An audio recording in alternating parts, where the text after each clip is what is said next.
বড়লোকেরা যখন বর্ষাকালে ইলিশ পকোড়া ভেটকি পাতুরি খেতে ব্যস্ত, তখন আমাদের মতো গরিবের ঘরে থালা বাটি বাসন এই সব ঘরের মেঝেতে পাততে পাততে আমরা ব্যস্ত। সকালবেলা ঘুম থেকে উঠে দেখি চারিদিকে জল হয়ে গেছে, প্রায় ভোরবেলায় বৃষ্টিটা এসছে। দেখতে পাচ্ছ এখানে আমি রান্না করি আর সেখানে একদম উপর থেকে মানে কি বলবো কুলকুল করে প্লাস্টিক ফুটোয় জল পড়ছে। আমি উঠে দেখা মাত্রই বালতিটা বসিয়ে দিলাম, যদি জলটা একটু কমে মানে জলটা একটু না চারিদিকে ছড়িয়ে পড়ে। আর দেখো জল পড়ে অলরেডি কি অবস্থা হয়ে গেছে আমার। এদিকে আমার উনানও ভিজে গিয়েছে, জ্বালানগুলো ভাগ্যিস তুলে রেখেছিলাম। দেখতে পাচ্ছ উনান একদম ভিজে জাব হয়ে গেছে। আর আজকের কিসে রান্না করব সেটাও জানি না। এই যে তোলা উনুনটা রান্না করতাম, কাল রান্না করতে করতে সেটাও একদম ভেঙে শেষ হয়ে গেছে। আজকের গ্যাসে রান্না করব ভাবছি, আবার এই বর্ষাকালে গ্যাসও ফুরিয়ে আসছে, তখন ছেলের খাবার করাও প্রচুর সমস্যা হয়ে যাবে।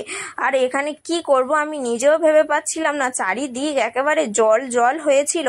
তার মধ্যেই ঘরের সমস্ত কাজকর্ম সারতে হবে। এদিকে থালা বাসন পড়ে আছে, ওদিকে ঘটি বাটি সব কিছু একদম ছড়িয়ে ছিটিয়ে আছে। যেহেতু দু একদিন বৃষ্টি বন্ধ ছিল, তাই শাশুড়ি মা সকালবেলা জামা কাপড়গুলো একদম শুকনো করতে দিয়েছিল। আর ঝমঝম করা বৃষ্টি আসাতে সেই জামা কাপড়গুলো তুলতে পারেননি উনি। আর এখানে দেখো চারিদিক একদম দাবা পুরো ভিজে গিয়েছে, আর এদিকে থালা বাসনও মাজা হয়নি। এই বৃষ্টিতে ভিজে ভিজে কি মাজবো বলো তো। কিন্তু সকালবেলা উঠে গিয়েছিলাম একটু মাছ আনতে, সারা দিনের একটা খাওয়ার ব্যাপার আছে, মাছটা না হলে খাবো কি করে।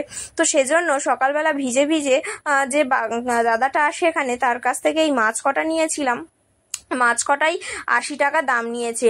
নদীর হরজাই মাছ, তাও তো 100-150 টাকা করে কিলো।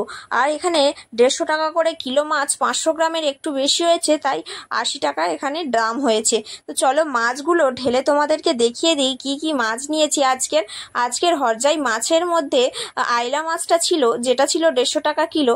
তো সেই আইলা মাছ কিন্তু মোটে 4 পিস ছিল, আর আমি যাওয়ার আগেই একটা বৌদি নিয়ে নেয়, তাই আমি তেমন একটা নিতেই পারিনি। একটাই আইলা মাছ, সেটা নিয়েছিলাম আমি খাবো বলে। আর নিয়েছিলাম কয়েকটা তোমার কি মাছ বলে ওটা বলো তো, নদীর বেলে। সেগুলো প্রায় পচে গেছে, সকালে নেওয়া মাছ তাও পচে গেছে। নদীর মাছ তো অনেক দিন ধরে আসে। আর এটা কি মাছ আমি নিজেই বুঝতে পারছি না, ভেবেছিলাম বেলে মাছ, এই ভেবে নিয়েছিলাম। তো যাই পারো, 3টে এরকম বেলে মাছের মতো মাছ, একটা আইলা মাছ, আর একটু ওজনে কম হচ্ছিল 600 গ্রাম থেকে, তাই একটা খয়রা মাছ।